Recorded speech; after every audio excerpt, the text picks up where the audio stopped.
پس از تلاش 4 ساعته آتش نشانان و شعله‌ور شدن چند باره آتش، ساختمان قدیمی 15 طبقه پلاسکو در خیابان جمهوری تهران فرو ریخت.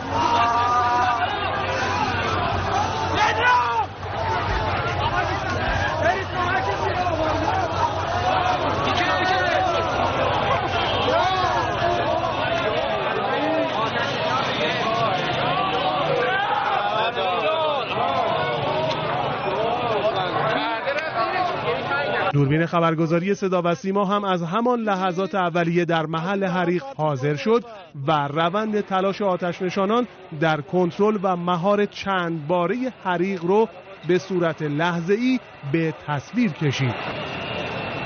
حریق ساعت 7:15 صبح امروز در ساختمان پلاسکو اتفاق افتاده و الان که هولوش ساعت 10 صبح هستش، همچنان نیروهای آتش‌نشانی در حال کنترل و اطفاء حریق هستند. به گفته شاهدان عینی این حادثه، شعله‌های دود و آتش از ساختمان قدیمی پلاسکو که محل تولید و عرضه پوشاکه در نخستین ساعت صبح امروز رویت شد. من ساعت 7 صبح از مترو اومدم بالا، مترو سعدی اومدم بالا، یه دفعه دیدم دود همینجور داره میسوزه.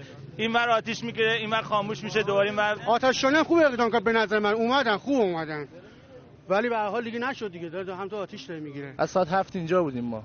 7 رو 7:20 یه دفعه آتش شروع شد. اول آتش کم بود ولی آتش نشانی سر 3 دقیقه 4 دقیقه خودش رسون.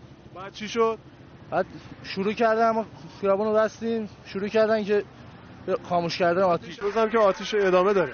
بله خب ببینید ما یه اوج حریق رو داریم که تونستیم اوج حریق رو کنترل کنیم. الان داریم به قسمت پایین و ان شاءالله اطفای کامل نزدیک میشه. شما الان بهتری؟ بله خیلی. چه تعداد دیگه الان آدم اون بالا؟ ببینید اطلاعی از تعداد ندارم ولی تعداد زیادی از همکارا مشغول کار است.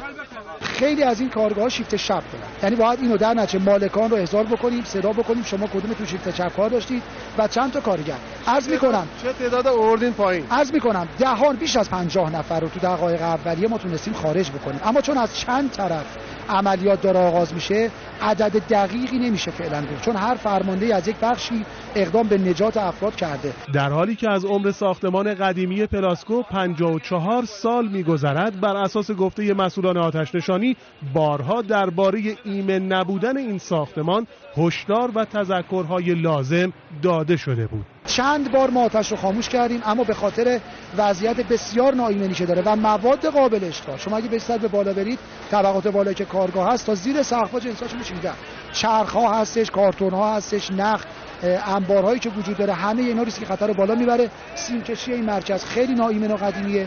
به دفعات اینجا توسط آتش نشانی مورد بازدید قرار گرفته، از طرف شهرداری ابلاغیه‌های سنگین و متناوب بهشون ارائه شد. در ادامه عملیات اطفاء حریق 20 آتش نشان مجروح و به بیمارستان منتقل شدند.